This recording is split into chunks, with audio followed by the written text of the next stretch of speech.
This morning, another tragedy at sea. 3 people now dead after taking a cruise on the Coral Princess, which departed from Chile on March 5th. After being rejected from several ports, the ship was able to dock in Miami on Saturday with 1,900 passengers on board, at least a dozen testing positive for coronavirus. 5 of the sickest passengers were quickly taken to area hospitals.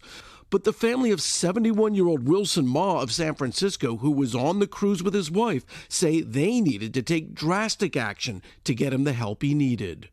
Family had to call 911 from out of state to get help for their family member. And they waited for over 4 hours for an ambulance, and he died two hours later at the hospital.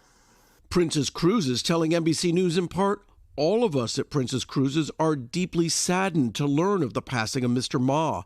We offer our sincere condolences to his family and those impacted by this loss. According to the company, passengers still remain on board due to new guidance from the CDC, which among other restrictions requires passengers with respiratory symptoms or who are still recovering to remain on board until medically cleared by the ship's doctors.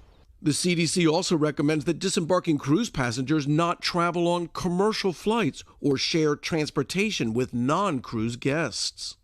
Absolute nightmare.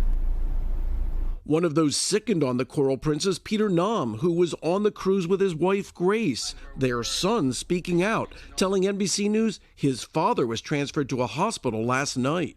Once we got the positive test result, and they haven't gotten the proper adequate medical attention, it's been heartbreaking.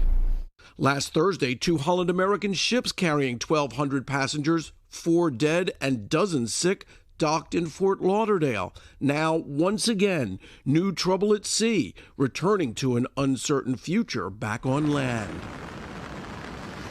The United States Coast Guard says there are now 114 cruise ships either in U.S. ports or just off the coast of the United States with 93,000 crew members, an undetermined number who have coronavirus and are being treated on board those ships.